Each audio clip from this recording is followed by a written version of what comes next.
జనాల్ని ప్రభావితం చేసే ఒక వ్యక్తి శోభనం గదిలో పెళ్లి కొడుకు అని చెప్పి ఒక విద్యార్థిని కంపేర్ చేయడం అనేది ఎంత నీచానికి దారితీసిందో చాలామంది ఊహించలేకపోతున్నారు.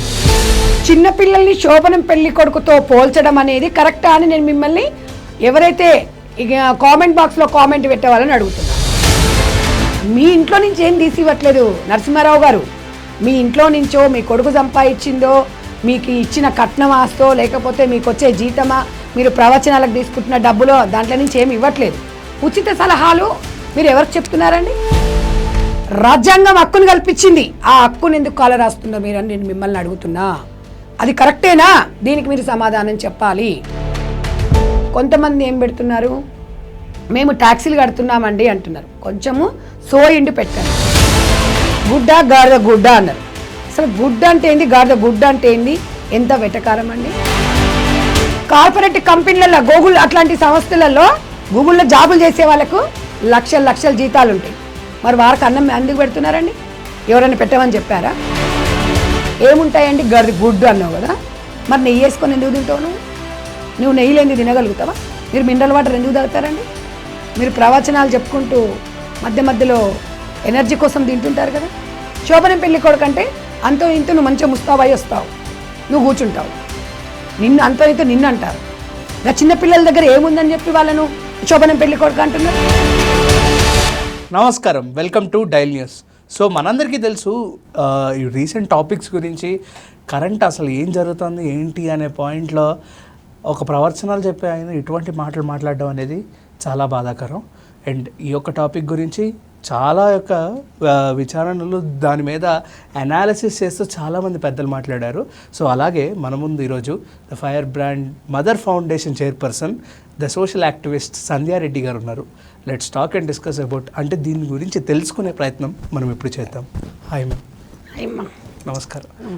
సో ఏదైతే గరికపాటి గారు చేసిన ఆ యొక్క వ్యాఖ్యలు ఏవైతే ఉన్నాయో చాలామందికి చాలా దారుణంగా ప్రతి ఒక్కళ్ళు బాధపడే యొక్క మనస్తాపాన్ని తీసుకొచ్చింది. ఆ యొక్క పాయింట్స్ ఏవైతే ఆయన ప్రవచనాల్లో మాట్లాడారు, జనాల్ని ప్రభావితం చేసే ఒక వ్యక్తి, అటువంటి స్పీకర్ ఇటువంటి శోభనం గదిలో పెళ్లి కొడుకు అని చెప్పి ఒక విద్యార్థిని కంపేర్ చేయడం అనేది ఎంత నీచానికి దారితీసిందో చాలామంది ఊహించలేకపోతున్నారు. దీని గురించి మీరు ఏమంటారు మ్యామ్?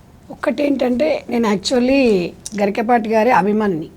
ప్రవచనాలు కొంచెం తను అంటే కుటుంబం, పద్ధతులు, నియమాలు ఇవన్నీ చెప్తుంటారు. డెఫినెట్గా పెద్దవాళ్ళు చెప్పినప్పుడు 100% మనం వింటాము. ఆచరించడం అనేది కూడా అది మన ఇష్టం. బట్ నేను ఇవాళ పెద్ద మనిషి, ఎప్పటివరకు పెద్ద మనిషి? 10 మందికి మంచి చెప్పేవాడు పెద్ద మనిషి, 10 మంది మేలు కోరేవాడు పెద్ద మనిషి. అంతే. ఆయనకు కొన్ని లక్షల మంది ఫాలోవర్స్ ఉన్నారు. చాలామంది ఆయన ప్రవచనాలకి ముగ్ధులై ఉంటారు. అంటే నేను అనేది ఏంటంటే, అన్నీ మనం ఏం చెప్తే అది వింటున్నారు కదా ప్రజలు అని చెప్పేసి మనం ఎట్లా అంటే అట్లా మతిస్థిమితం కోల్పోయి మాట్లాడే పరిస్థితి ఈరోజు వచ్చింది 100%. నేను అనేది ఏంటంటే, గరికపాటి నరసింహారావు గారికి ఒకటే నేను సవాల్ విసురుతున్నా. మీకు రాజ్యాంగం తెలుసా? రాజ్యాంగం ఒకసారి తెలియకపోతే చదువుకోండి. రాజ్యాంగంలో ఆర్టికల్ 21A ప్రకారంగా ప్రాథమిక హక్కు పిల్లలకి, మీరు అది గుర్తుపెట్టుకోండి. ప్రాథమిక విద్య ఎట్లా ఉందో ఇవాళ పిల్లల రైట్ అది. ఒక్కరికి నేను ఒకటే అడుగుతున్నానయ్యా, నేను ఒక బిడ్డగా అనుకో, ఒక చెల్లి అనుకో, ఒక ఎస్సీ అబ్బాయి ఇంటికి వెళ్ళేసి వాళ్ళ పరిస్థితులు ఏందనే తెలుసుకునే ప్రయత్నం చేయి. గవర్నమెంట్ స్కూల్లో ఎలాంటి పిల్లలు వెళ్తారు? బిలో పవర్టీ వాళ్ళు వెళ్తారు. మీలాగా ఏసీలలో ఉండి, ఏసీ గదులలో ఉండి వాళ్ళు కాదు వెళ్ళేది. మీరు ఈరోజు మీ మీద ఉన్న గౌరవం అంతా ఇవాళ ప్రపంచమంతా మీ సైడ్ చూసేది. ఇవాళ ప్రపంచమంతా ఏంటి ఇలా మాట్లాడాడేంటి అన్నారు. అయినా కూడా ఇంత మీరు మాట్లాడి ఒక దాదాపుగా 5-6 రోజులు అయింది. ఇప్పటి వరకు కూడా మీరు స్పందించలే. అంటే మీ అహంకారం ఎంత ఉంది చూడండి. తప్పు ఎవరైనా ఒక్కొక్కసారి మాట్లాడతారు, తప్పులేదు. కానీ నా వ్యాఖ్యలు ఉపసంహరించుకుంటున్నది అనలేదు. ఎందుకు అంటే, మీరు చిన్నపిల్లలండి, వాళ్ళు చిన్నపిల్లలని శోభనం పెళ్లి కొడుకుతో మీరు పోల్చారు. అంటే మీ అవివేకం ఏంటి? మీరు ప్రవచనాలు చెప్తే అందరు వినాలి, అందరు చప్పట్లు కొట్టాలి, అంటే కర్త క్రియ కర్మ అన్నీ నేనే అనుకున్నారు మీరు. నేను ఒక్కటి అడుగుతున్నాను, చిన్నపిల్లలు అన్నీ ఇస్తే, అన్నం పెడితే, అన్నీ చేస్తే వాడు శోభనం, చాలామంది కూడా కాలర్స్ కొంతమంది మెసేజ్లు పెడుతున్నారు చూడండి, మాకు అర్థం కాలేదు అంటున్నారు. మాకు చాలా కరెక్ట్గా అర్థమైంది, అసలు మీకు అర్థం కావట్లేదు, మీరు పట్టిన కుందేలకే 4 కాలు అంటున్నారు మెసేజ్ పెట్టేటోళ్ళు కొంతమంది ఉన్నారండి. నేను కూడా చెప్తున్నా, నేను ఆయన ఫాలోవర్ని, నేను అభిమానినే. అభిమానం అనేది ఇచ్చిపుచ్చుకోవడంలో ఉంటుంది, మీరు చెప్పే విధానాన్ని బట్టి ఉంటుంది. కానీ చిన్నపిల్లల్ని శోభనం పెళ్లి కొడుకుతో పోల్చడం అనేది కరెక్టా అని నేను మిమ్మల్ని ఎవరైతే ఇక కామెంట్ బాక్స్లో కామెంట్ పెట్టేవాళ్ళని అడుగుతున్నా. అది మీరు చెప్పాలి ఆన్సర్. మనం అనేది ఏంటంటే అండి, ఒక్కటి మీరు గుర్తుపెట్టుకోవాల్సిన అంశం ఏంటంటే, ఇవాళ బలహీన వర్గాల పిల్లలు అన్నం కోసమే స్కూల్కి వస్తారండి. నేను కూడా గవర్నమెంట్ స్కూల్ అనే చదువుకున్నా. మీరేమనుకుంటున్నారు, అసలు గవర్నమెంట్ స్కూళ్ళల్లో హాస్టల్స్లో ఎవరు ఉంటారండి? ఎస్సీ ఎస్టీ బీసీ వాళ్ళు ఉంటారు, అంటే ఎక్కువ శాతంగా. ఓసీలు కూడా ఉంటారు, మిగతా క్యాస్ట్ వాళ్ళు ఉంటారు, కానీ ఇలాంటి వాళ్ళు ఎక్కువగా ఉంటారు. వాళ్ళ హక్కు అండి అది. మీ ఇంట్లో నుంచి ఏం తీసి ఇవ్వట్లేదు నరసింహారావు గారు. మీ ఇంట్లో నుంచో మీ కొడుకు సంపాదించిందో, మీకు ఇచ్చిన కట్నం ఆస్తో, లేకపోతే మీకు వచ్చే జీతమా, మీరు ప్రవచనాలకు తీసుకుంటున్న డబ్బులో దాంట్లో నుంచి ఏమి ఇవ్వట్లేదు. ఉచిత సలహాలు మీరు ఎవరికి చెప్తున్నారండి? ప్రభుత్వ ఉపాధ్యాయుల తరపున చెప్తున్నారా? డెఫినెట్గా చెప్పండి, మేము కాదనట్లేదు. కానీ పిల్లలని, చిన్న పిల్లల్ని శోభనం పెళ్లి కొడుకులాగా అన్నారు చూడండి. మీరు గవర్నమెంట్ స్కూళ్ళల్లో వచ్చి ఒక్క పిల్లని టచ్ చేసి చూడండి, వాళ్ళ పరిస్థితి ఎట్లుంటుందో తెలుస్తుంది. ఇవాళ హైదరాబాదులో 6,000 రూపాయలు 5,000 రూపాయలు ఇల్లు కిరాయికి తీసుకొని పిల్లల్ని చదివించుకోవడానికి హైదరాబాద్కి వస్తే తల్లి 5 గంటలకు ఇళ్ళల్లో పని చేయడానికి వెళ్తుంది. మీలాంటి ఇళ్ళల్లోనే మీరు మీ ఇంట్లో కూడా సర్వెంట్ ఉంటుండొచ్చు. ఆ తల్లి పిల్లల్ని వదిలేసి వెళ్ళిపోతే మధ్యాహ్నం భోజన పథకంలో పిల్లోడు కడుపు నిండా తింటాడు అనేది ఒక తల్లికి ఒక భరోసా ఉంటుంది. ఇవాళ రాజ్యాంగం హక్కును కల్పించింది, ఆ హక్కును ఎందుకు కాల రాస్తున్నారు మీరు అని నేను మిమ్మల్ని అడుగుతున్నా. అది కరెక్టేనా? దీనికి మీరు సమాధానం చెప్పాలి. మీరు కొంతమంది ఏం పెడుతున్నారు, మేము ట్యాక్సీలు కడుతున్నామండి అంటున్నారు. కొంచెము సోయిండి పెట్టండి. మీరు చిన్నపిల్లల విషయంలో మాట్లాడద్దు. నిజంగా కూడా చిన్నపిల్లల విషయంలో అంటే మీరు 100% కేసు, మీ మీద కేసు నమోదు అవుతుంది. ఇవాళ నరసింహారావు గారిని నేను ఒకటే అడగదలుచుకున్నాండి. గుడ్డ గాడిద గుడ్డ అన్నారు. అసలు గుడ్డ అంటే ఏంది, గాడిద గుడ్డ అంటే ఏంది? ఎంత వెటకారం అండి. చిన్నపిల్లలకి పౌష్టికాహారం అందట్లేదని చెప్పేసి సర్వే చేస్తే రక్తహీనతతో బాధపడుతున్నారు. వాళ్ళు ఏంటంటే బరువు తక్కువగా ఉన్నారు, గుడ్డులో క్యాలరీస్ ఉంటాయి అని చెప్పేసి ప్రభుత్వం ప్రోత్సహిస్తుంది. నిర్బంధ విద్యను ప్రోత్సహించాలి. బ్యాక్వర్డ్ ఏరియాస్లో డ్రాప్ అవుట్ చిల్డ్రన్స్ అవుతున్నారు. ఎందుకు అంటే 3 పూటల తిండి లేకుండా అల్లాడుతున్నారు. అలాంటి వారికి గవర్నమెంటు ఈ మంచి మిడ్ డే మీల్స్ అనేది ఒక పెద్ద మంచి పథకం. ఈ పథకం అనేది మీరు ఎందుకు నిర్వీర్యం చేయాలనుకుంటున్నారు? పిల్లల మీద మీకు ఎందుకంత కక్ష అని అడుగుతున్నా నేను. ఇవాళ దళితులంటే బీసీలంటే తక్కువ నీకు? నిన్నెవరైనా వచ్చి అడిగారా? నీ ఇంట్లో నుంచి ఏమైనా పెట్టమన్నారా? ఏమయ్యా, ఒక్కటి నేను అడుగుతున్నా, ప్రవచనాలు సూక్తులు చెప్తావయ్యా నువ్వు. అన్ని దానాల కన్నా గొప్ప దానం అన్నదానం అని చెప్తావు. మరి నువ్వు చెప్పినప్పుడు, మీరు ఆచరించినప్పుడు ఎదుటి వాళ్ళని ఆచరించమని ఎలా చెప్తారండి మీరు? చెప్పండి. మనం ఒక్కరమే కాదు, మన దేశంలోనే కాదు, ప్రపంచ దేశాలలో, అమెరికా వంటి దేశాలలో గవర్నమెంట్ స్కూళ్ళల్లో అన్నం పెడతారు. కార్పొరేట్ కంపెనీలలో, గూగుల్ అట్లాంటి సంస్థలలో మన ఇండియన్స్ వాళ్ళు ఉన్నా కూడా ఇండియన్ ఫుడ్, ఆ ఇండియన్ ఫుడ్ కూడా తిన్న తర్వాత బయట బాక్సులు పెడతారు, టిఫిన్ బాక్సులు లాంటివి. అందులో తిన్నాక కూడా తీసుకెళ్ళొచ్చు.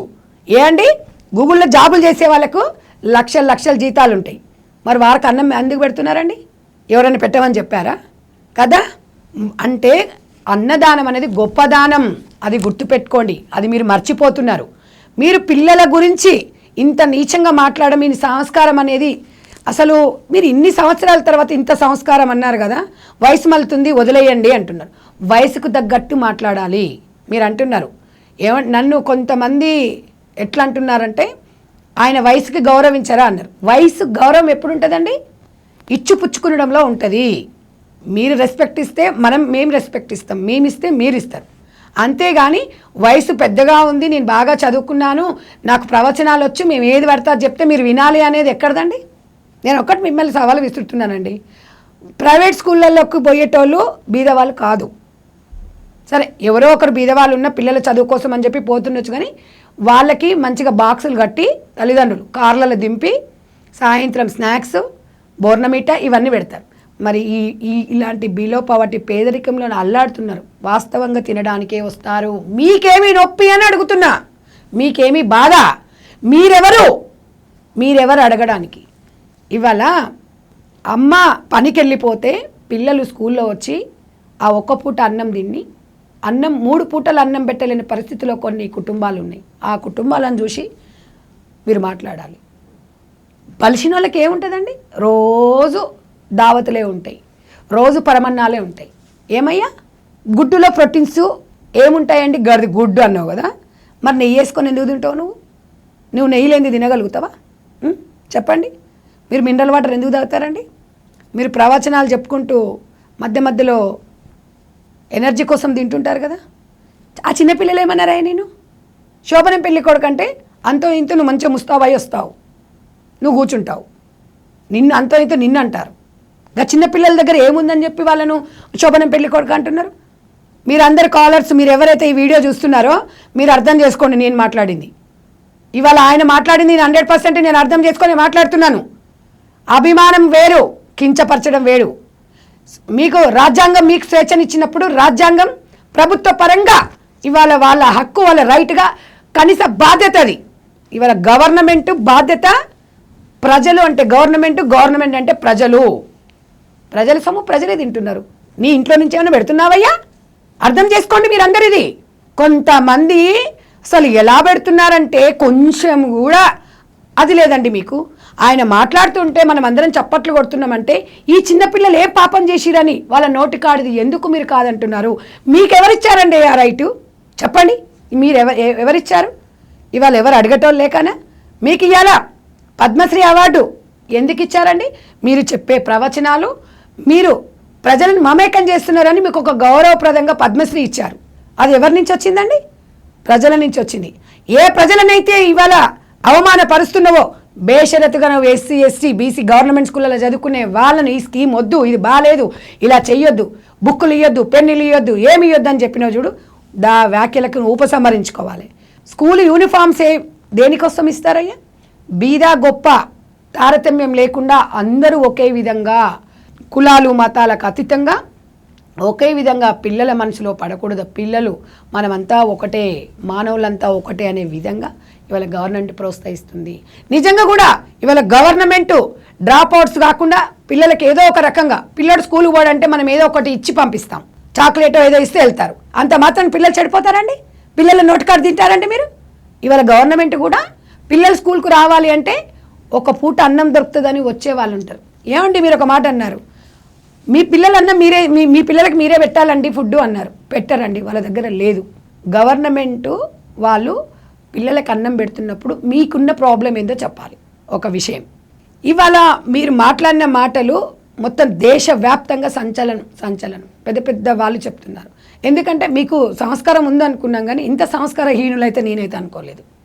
అసలు మీ ప్రవచనాలు విన్నప్పుడు నాకు చాలా గొప్పగా అనిపిస్తుంది, నిజంగా చెప్తున్నా. కానీ చెప్పడం వరకైనా ఆచరించరా గరికపాటి గారు అనేది అవునండి. మనం మాట్లాడుతున్నప్పుడు చాలామంది చప్పట్లు కొడతారు, మనం ఏదేదో మాట్లాడేస్తుంటాం. ఆ చప్పట్లు కొట్టిన వాళ్ళే ఇవాళ కామెంట్ రూపకంగా అబ్బా మేము ఇన్ని రోజులు ఈయన నమ్మినమా, ఈయన చెప్పిన సిద్ధాంతాలనా అని చెప్తున్నారు. అది కూడా చూసుకోండి మీరు. నేను అనేది ఏంటంటే మిమ్మల్ని తిట్టాలని కాదండి, మీలాంటి వాళ్ళు ఇంకొకసారి టంగు స్లిప్ కాకుండా చూసుకోవాల్సిన బాధ్యత మీది ఉంటుంది. నేను ఒకటే అడుగుతున్నాను, మీకు సవాల్ విసురుతున్నాను. ఒక్కసారి మీరు సోషల్ వెల్ఫేర్ హాస్టల్స్కి, బీసీ వెల్ఫేర్ హాస్టల్స్కి, ఇవాళ గవర్నమెంట్ స్కూల్లోకి వచ్చి ఒకసారి చూడండి వాళ్ళ ఆర్థిక పరిస్థితి ఎట్లా ఉంది. ఇవాళ రక్తహీనతతో దాదాపుగా 54% పిల్లలు అల్లాడుతున్నారు. అలాంటి వారి కోసం ప్రోటీన్స్ ఇవాళ తెలంగాణ రాష్ట్ర గవర్నమెంట్ వచ్చే సంవత్సరం జూన్ నుంచి వారికి మార్నింగ్ పూట టిఫిన్ కూడా ఇవ్వాలనే ఆలోచనతో ఉంది. ఎంత మంచి స్కీమ్ అండి, ఎంత మంచి పథకం అండి. ఒక్కటి అడుగుతున్నానండి, కడుపు మారుతుంటే చదువు ఎవరు చదువుకుంటారండి? చదవరు. మీరు గుర్తుపెట్టుకోండి, కడుపు మార్చుకొని చదవమని కూడా ఎవరు చెప్పలేదు. ఏదైనా తిన్న తర్వాతనే. పొట్ట కూసం కూటి విద్యలను మీరే చెప్పిండ్రు కాదా? మీకు వర్తించదా? మిమ్మల్ని అడుగుతున్నా నేను. ప్రవచనం చెప్పడం వరకేనా మీదని అడుగుతున్నా నేను. అడిగే వాళ్ళని, ప్రశ్నించే వాళ్ళని మాట్లాడతారా? మీరు ఇంకొక విషయం కూడా మీరు ఇక్కడ క్లారిటీ ఇవ్వాలి. మీరు ఎవరిని ఉద్దేశించి మాట్లాడారు, ఎవరు మీతో మాట్లాడిచ్చారు, అసలు మీరు ఏదో జోకులాగా చెప్పినారు అని అంటున్నారు. చిన్నపిల్లల జోకులు వేయడము, చిన్నపిల్లల మీద మీ మీద క్రిమినల్ కేసు బుక్ చేసి తెలుసా? ఇవాళ విద్యార్థి సంఘాలు ఇవాళ అందరు కూడా ఏకమవుతున్నారు. ఇన్ని రోజులు మీరు పరువు అని చెప్పి ప్రవచనాలు అని చెప్పేసి ప్రజల గుండెల్లో ఉన్నారు. మీరు ఒకేసారి ఒక్క మాటతో మీరు తెలవకనలేదండి, తెలిసే అన్నారు. ఎందుకు అంటే తెలవకంటే ఒక మాట దొరుకుతుంది. నిమిషం మాట్లాడారు వీడియో, అది గుర్తుపెట్టుకోండి. మీరు క్షమాపణ చెప్పకపోతే ఇంకా ఎలా అండి? మీరు ఎలా ఇవాళ మీరు ఒక్కసారి గ్రామీణ ప్రాంతాలలో తల్లిదండ్రులు కూలి పనికి వెళ్తారు, అన్నం వండరు ఇంటి దగ్గర, స్కూల్లో వచ్చి తింటారు. అందరం ఆ స్థాయికి వెళ్ళి వచ్చినాం. అప్పుడేం ప్రైవేట్ స్కూళ్ళు లేవు మనకు. ఇవాళ ప్రైవేట్ స్కూళ్ళల్లో ఎవరు అప్పుడు చదువుకోలేదు. ఇవాళ మా తెలంగాణ రాష్ట్రం సీఎం గారు కూడా గవర్నమెంట్ స్కూల్లోనే చదువుకున్నారు, గవర్నమెంట్ కాలేజీలో చదువుకున్నారు. ఆయనకు తెలుసు బాధలు ఎట్లుంటాయి, బీద వాళ్ళ బాధలు ఎలాగుంటాయి, గవర్నమెంట్ స్కూల్ పరిస్థితులు ఎట్లుంటాయి అని విద్యాశాఖ తన దగ్గర పెట్టుకున్నారు. ప్రతి ఒక్కరికి చదువు అందాలి, ప్రతి ఒక్క పిల్లోడు తిండి లేకుండా నిద్రపోవద్దు అని ఇవాళ ఒక పెద్దన్న పాత్ర వహిస్తున్నారు. అంత గొప్ప ఇక్కడ నారా చంద్రబాబు నాయుడు గారు కానీ రేవంత్ రెడ్డి గారు కానీ చేస్తున్నారు. వాళ్ళకి లేని బాధ మీకేమిటి అంటున్నా, మీకేమిటి? మీరు ఎందుకు మాట్లాడుతున్నారు? మీకు ఈ విషయం తెలుసా? 50 సంవత్సరాల క్రితమే తమిళనాడు 50 years అనుకుంటా, కాంగ్రెస్ పార్టీ నుంచి అప్పుడు సీఎంగా ఉన్నారు. ఆయన ప్రవేశపెట్టాడు ఈ పథకం. తమిళనాడులో గ్రనైట్ నెంబర్ 1, దాంట్లో ఎంతమంది బిజినెస్ చదువుకున్న వాళ్ళు గొప్పోళ్ళు తెలుసా? అక్కడ మధ్యాహ్నం భోజన పథకం దీన్ని ఇవాళ ప్రయోజకులు అయ్యారు. అవన్నీ మీరు గుర్తుపెట్టుకోవాలి. అంటే ఏదైనా సరే ఎవరు ఏం చేసినా దాన్ని ఏ పార్టీ మొదలుపెట్టినా మళ్ళీ ఏ పార్టీలు వచ్చినా ఏ గవర్నమెంట్ వచ్చినా ఏదొచ్చినా కూడా దాన్ని కంటిన్యూ చేస్తుంటారు. ఈ గవర్నమెంట్ స్కూల్స్కి కానివ్వండి, దీంట్లో కానివ్వండి కులాలు మతాలు రాజకీయాలు ఉండవు. మన రాష్ట్రానికి ఎవరైతే సీఎం ఉన్నారో పెద్దన్న పాత్ర వహిస్తున్నప్పుడు వాళ్ళు చేసే పనులకు మీరు భంగం కల్పిస్తున్నట్టుగా అనిపిస్తుంది. ఇక్కడ నారా చంద్రబాబు గారు ఏమైనా చెప్పారా మీకు ఇబ్బంది కలుగుతుంది అని? మీరు ఇవాళ అక్కడ కూడా గవర్నమెంట్ని మీరు బ్లేమ్ చేస్తున్నట్టే కదా. మీరు ఒక గవర్నమెంట్ పదవిలో గవర్నమెంట్ ఏదో ఆయనకు నామినేటెడ్ ఇచ్చింది కదా, మరి ఎందుకు ఇచ్చిందండి? దీనికోసమే ఇచ్చిందా? పిల్లలని ఇట్లా తిట్టమని, పిల్లలకు అన్నం పెట్టకండి, వాళ్ళ నోటి దగ్గరికి వెళ్ళి గుంజుకోండి, వాళ్ళకి ఏం పెట్టొద్దండి అని అంటారా? చిన్నప్పుడు మీ అమ్మ నాయన కూడా మిమ్మల్ని ఇలా కష్టపడి పెంచితే అయిపోయేది. అండ్ ఇంకొకటి కూడా ప్రభుత్వం గురించి కూడా ఆయన మాట్లాడిన మాట ఏదైతే ఉందో, విద్య మీద మీరు ఫోకస్ చేయట్లేదు, ఫుడ్ మీద గుడ్డు మీద మాట్లాడుతున్నారు, మీరు దాని మీద వీడియోలు రీల్స్ ఇవన్నీ పెడుతున్నారని కూడా ఆయన. అయితే నేను ఇప్పుడు అదే చెప్పడానికి వెళ్తున్నానా? మీరు ఒక విషయం చెప్పారండి, నేను కూడా ఏకీభవిస్తాను. ఒక మదర్ ఫౌండేషన్ చైర్పర్సన్గా మధ్యాహ్నం గుడ్డు లెక్కలు అక్కడ మిడ్ డే మీల్స్ వస్తే రాసుకోవడము, దానివల్ల ఇబ్బంది అవుతుంది, టీచర్సు కంపౌండర్ పనో ఏదో అటెండర్ పనో చేస్తున్నారని అన్నారు. నేనేమంటున్నారు, మీరు ఒక మేధావి, ప్రభుత్వంలో ఉన్నారు, ఒక సలహా ఒక సూచనలు ఇవ్వాలి. నేను కూడా ఇవాళ రాష్ట్ర ప్రభుత్వానికి ఒక సలహా సూచన ఇద్దామనుకుంటున్నాను. ఎందుకు అనంటే వాస్తవం గవర్నమెంట్ స్కూల్ టీచర్సు వాళ్ళ సమయం చాలా విలువైంది. ఆ విలువైన సమయాన్ని మన పిల్లలకి కేటాయించి ఇంకా మన పిల్లలకి ఇంకా ఎక్స్ట్రా బోధన చెప్పుకుంటూ వాళ్ళ టైం వేస్ట్ కాకుండా మీరు అన్నట్టుగా ఈ బాధ్యతలు వాళ్ళు తీసుకుంటే వీళ్ళకి ఇట్లా ఇబ్బంది కలుగుతుందని సూచన ఇవ్వండి. ఆ చెప్పేదేదో మీరు క్లారిటీ ఇవ్వండి. పిల్లల్ని అనొద్దు, మీరు పిల్లల్ని గాడిదగుడ్డు శోభనం పెళ్లి కొడుకులు అనేదానికే ఇక్కడ మేము వాదిస్తున్నాం. మీరు చెప్పడం దాని గురించి మేము వాదించట్లేదు, మేము కూడా ఏకీభవిస్తున్నాం. నేనైతే డెఫినెట్గా, ఎందుకంటే ప్రభుత్వ ఉద్యోగస్తులు వాళ్ళు, ఎందుకంటే అమ్మ నాన్న తర్వాత సెకండ్ గురువులు వాళ్ళు వాస్తవంగా ఆ టైం వేస్ట్ వల్ల పిల్లలు నష్టపోతున్నారు. దానికి మనం ఒకటి ఏం చెప్పాలి అంటే, నష్టపోతున్నారు అంటే ఒక చదువు పరంగా, కానీ మనం ఒకసారి చూసుకున్నట్టయితే ఫస్ట్ తిండి తర్వాతనే చదువు. ఏదైనా ఎవరం ఎన్ని చేసినా కూడా పొట్టగొట్టికి వస్తుంది అంతే. కాబట్టి నేను అనేది సూచన ఇవ్వండి తప్పకుండా, దాంట్లో ఎవరు కాదన్నారు కదా. ఇప్పుడు ఎలాగైనా రాష్ట్ర ప్రభుత్వానికి నేను చెప్పదలుచుకున్నాను, ఇవాళ ఈ మిడ్ డే మీల్స్ అనేది గవర్నమెంట్ స్కూళ్ళల్లో శిశు సంక్షేమ శాఖ వాళ్ళు చూసుకుంటే బాగుంటుంది, అండ్ ఫుడ్ కార్పొరేషన్ వాళ్ళు.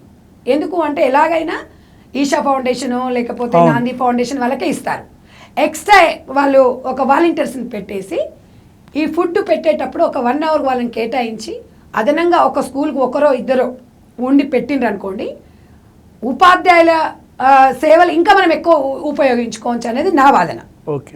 సో అది మంచి నేను పాయింట్ సూచన అవును అవునా కదా నాన్న? అవును. కాబట్టి అలా చెప్దాం, అలా సలహా ఇవ్వడంలో తప్పు లేదు. మీరు మాట్లాడింది మీరు రైట్ ఉండొచ్చు, నేను కాదనట్లేదు, కానీ మీరు చెప్పే విధానంలో తప్పు ఉంది. మీ ఉద్దేశం కరెక్టే, నేను కాదనట్లేదు, కానీ చెప్పేటప్పుడు మనము వాళ్ళకి వివరించి చెప్పాలి. ఇప్పుడు అక్కడ వచ్చిన ప్రాబ్లం ఇది. కాబట్టి నేను శిశు సంక్షేమ శాఖ మా సీతక్క గారికి కూడా చెప్తున్నా, ఒకసారి మీరు ఆలోచించండి అమ్మా. ఉపాధ్యాయులకి మనము వాళ్ళ సేవల్ని ఎక్కువ వినియోగించుకోవాలంటే ఈ విషయాలలో కొంచెం ఇబ్బంది అనేది ప్రతి ఒక్క పేరెంట్స్ నుంచి కూడా అనిపిస్తుంది. సో నేను ఒక్కటి కూడా ఏం కోరుకుంటున్నామంటే, వాలంటీర్స్ ఉండి పెడితే తర్వాత అక్కడ పిల్లలందరికీ అన్నం వచ్చిందా లేదనేది చూసుకోవాల్సిన బాధ్యత మాత్రం ప్రధాన ఉపాధ్యాయులది, మనం కాదనం ఆ విషయంలో. ఎందుకంటే వాడు మంచి కడుపు నిండి ఏంటంటే మంచి కంటి నిండి నిద్రపోతాడు, మంచిగా చదువుకుంటాడు. ఆ విషయంలో నాకున్న అనుభవం, నేను ఒక మదర్ ఫౌండేషన్ చైర్మన్ ట్రస్ట్గా నా ట్రస్ట్ నుంచి కూడా నేను చాలా కార్యక్రమాలు చేస్తున్నాను. కాబట్టి నేను చేసేది మొత్తం బిలో పవర్టీ వాళ్ళు, బలహీన వర్గాలలోనే తిరుగుతుంటాను. కాబట్టి వాళ్ళ స్థితిగతులు బాగా తెలుసు కాబట్టి నా అనుభవంతో చెప్తున్నాను. నేను కూడా చైల్డ్ లేబర్ డిపార్ట్మెంట్లో 6 సంవత్సరాలు పనిచేసిన. కాబట్టి వీధి బాలలు, ఆ డ్రాప్అవుట్స్, వాళ్ళ పరిస్థితులు ఇళ్ళకి పోయి స్కూల్కి తీసుకొచ్చేటప్పుడు వాళ్ళ పరిస్థితులు చూస్తే ఇంట్లో అసలు తినేది ఇక తిండి లేదు.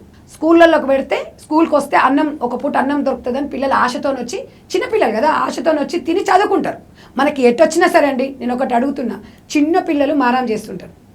వానికి ఏదో ఒకటి ఆడిస్తాము, చాక్లెట్ ఇచ్చుకుంటా, ఏదో ఒకటి కుప్ప గంతలు వేసేసి ఏదో ఒకటి ఆడించుకుంటూ ఏదో రకంగా చేసి అన్నం తినిపిస్తాం. వాడు ఎట్టి పరిస్థితులు తినాలి, మనకు కావాల్సింది. మనం కూడా అంతే అండి. ఇవాళ అన్నం పెడుతున్నాము, ఈ టిఫిన్ పెడుతున్నాము, ఇది పెడుతున్నాం అంటే ఏ రకంగా ఉన్న పిల్లగాడు చదువుకోవాలి, వాడు ప్రయోజకుడు కావాలి.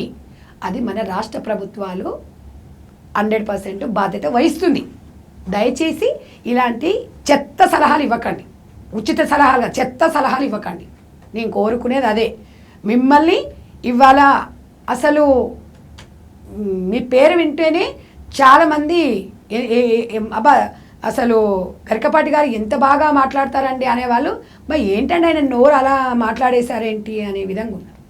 ఎందుకంటే సాయంత్రం పూట మీ ప్రవచనాలు వినేటోళ్ళు కూలి పని చేసుకుంటోళ్ళు వచ్చి ఎవరు రారండి? వస్తారా తమ్ముడు? ప్రవచనాలు ఎవరు వచ్చింటారు? పిల్లలు అమెరికాలో సెటిల్ అయిపోయిన వాళ్ళు, పెద్దోళ్ళు, రామ రామకృష్ణ అనుకునేటోళ్ళు ఉంటారు. అట్లా ఎంతమంది? ఒక 10-20% ఉంటారు. ఆ 10-20% సపోర్ట్లు కొట్టంగానే నువ్వు ప్రవచనాలు చెప్తున్నావా? చెప్పండి, నేను కాదనను. డెఫినెట్గా మీరు గురువు గారు, నేను కాదంటలేను. మాటలు మీరు సలహాలు కూడా ఇచ్చారు, దానికి సంతోషం. కానీ మనము వింటున్నారు కదా, ఎట్లున్నారు కదా, మనం ఇష్టం వచ్చినట్టు మాట్లాడతామని కాదు. అఫ్కోర్స్ నేను కూడా అనుకోండి, ఎవరం మాట్లాడినా కూడా కొంచెం బాధ్యతగా మాట్లాడాలి. ఇంకొకటి, తప్పు అనేది ప్రతి ఒక్కరికి దొరుకుతుందండి. దాన్ని మనము ఉపసంహరించుకుంటే అంతకన్నా గొప్పతనం ఇంకొకటి ఉండదు. అంతే. కాబట్టి నేను చెప్పేది కూడా అదే.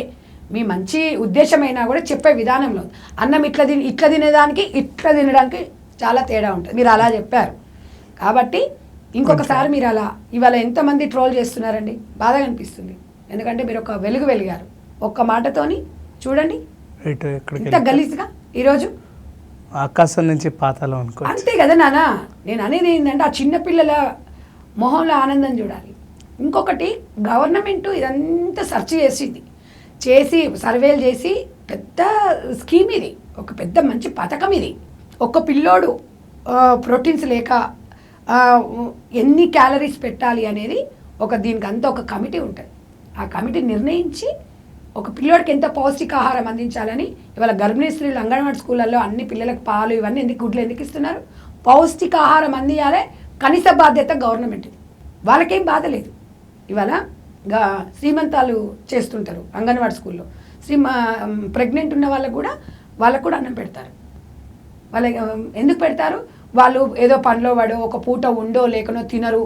గర్భిణీ స్త్రీ మంచిగా ఉండాలి, ఒక మంచి పిల్లోడికి జన్మనివ్వాలి అని చెప్పేసి కడుపు నుండి ఒక పూట అన్నం పెడతారు. ఇంత నాకు బూస్ బంప్స్ వస్తున్నాయి అవి నేను చెప్తుంటేనే. అలాంటి వారిని ఈ రకంగా మాట్లాడడం అనేది చాలా తప్పు. ఇది మనం అందరం కూడా సమాజంలో ఖండించాలి. దయచేసి 1-2% గురించి కాదు మనం ఆలోచించేది. మనం ఎందుకంటే ఇంకా చేతనైతే చెప్పండి. వాస్తవంగా కొన్ని హాస్టల్స్లలో గవర్నమెంట్ పరంగా అన్నీ ఇచ్చినా కూడా అక్కడున్న సిబ్బందో లేకపోతే దానివల్ల ఏదైనా మిస్టేక్స్ ఉన్నాయి, అక్కడ ఏదైనా కరెక్ట్ లేదు అన్నప్పుడు ప్రభుత్వం దృష్టికి తీసుకురావాలి. కానీ ఇలా నోటికాడి కూడిని తీయకూడదు ఎవరు. అది తప్పు. మీరు ఏదేమన్నా దీనికి మాట్లాడాలంటే దీన్ని పిహెచ్డీలు చేయాల్సిన అవసరం లేదు, అనుభవంతో మాట్లాడొచ్చు మనం. ఇవాళ ఎవరైనా ఇంటికి వస్తే ఇవాళ డైమండ్స్, బంగారము, ఆస్తులు ఎన్ని ఇచ్చినా కూడా ఇంకా కావాలి కావాలి ఇవ్వండి ఇవ్వండి అంటారు. ఒక్క పూట అన్నం పెట్టిండ్రు అనుకోండి, అబ్బా చాలండి అంటారు. దీనికి రెండింటికి తేడా ఉంటుంది. అది మీరు చెప్పిందే. మీరు చెప్పినవి 3 చెప్పాను ఇప్పటికి. నేను మేము ఆచరిస్తున్నామా లేదా చెప్పండి. ఇప్పటికి కూడా ఎవరింటికి వచ్చినా ఒక్క ముద్ద అన్నం పెట్టి పంపిస్తే జన్మల మిమ్మల్ని ఎవరు మర్చిపోలేరు. అది గుర్తుపెట్టుకోండి. పస్తులు అనేది ఎవరు కూడా ఉండకూడదు అనేది ఇవాళ మన సిద్ధాంతం. రాజ్యాంగాలు చాలా రాసున్నాయి. పిల్లల హక్కుని ఎవరు కాల రాయొద్దు, పిల్లల్ని ఇబ్బంది పెట్టొద్దు, ఎవరికి చేతనైంది వాళ్ళకి చేయాలి. మనం చేయాలి కానీ మనం చేయకుండా ఇంకా పెట్టే వాళ్ళను అమ్మ పెట్టదు అడుక్కొని ఇది అంటారు చూడు, అట్లా ఉంది మీ రకం. మీరు ఎవరైనా ఇప్పటికి కూడా చెప్తున్నా, ఒక 10 మంది ఎస్సీ పిల్లల్ని, ఒక 10 మంది బీసీ వాళ్ళని అడాప్ట్ చేసుకోండి, వాళ్ళని చదివిపియండి. నిజంగా కూడా మీరు అన్నారు కదా బుక్స్ వాళ్ళు కొనుక్కోలేరా, పెన్నులు వాళ్ళు కొనుక్కోలేరండి. ఇవన్నీ ప్రోత్సహించాలి. ప్రభుత్వ బాధ్యత, పిల్లల హక్కు అండి అది. మీరెవరండి? ఇది నాన్న నేను ఇవాళ చెప్పాల్సింది ఏంటంటే, దయచేసి గరికపాటి నరసింహారావు గారు ఈ వ్యాఖ్యలని ఉపసంహరించుకోకపోతే అసలు ఆయనకి ఇంకా మనగడ అనేది అయితే ఉండదు. సో చూసారు కదా, దీని గురించి ఇంతకు మించి డ్రాగ్ చేసినా సరే అది ఎలా ఉంటుందంటే మనల్ని మనం దిగజార్చుకోవడంలా బిహేవ్ అలా పాయింట్ అవుతుంది. కాబట్టి దీని గురించి ఇప్పటివరకు మనం ప్రయత్నించిన దాన్ని బట్టి మనకు తెలుస్తున్న పాయింట్ ఏంటంటే, ఆయన సైడ్ నుంచి ఆయన పశ్చాత్తాపం కూడా పడలేకపోతున్నారు అనేది పెద్ద బాధాకరమైన విషయం. అదే. సో అదే అండి, చూసారు కదా. ఇంకొన్ని అప్డేట్స్ కోసం, మిగతా అప్డేట్స్ కోసం please watch daily news. Until then keep watching. This is Karthik signing of.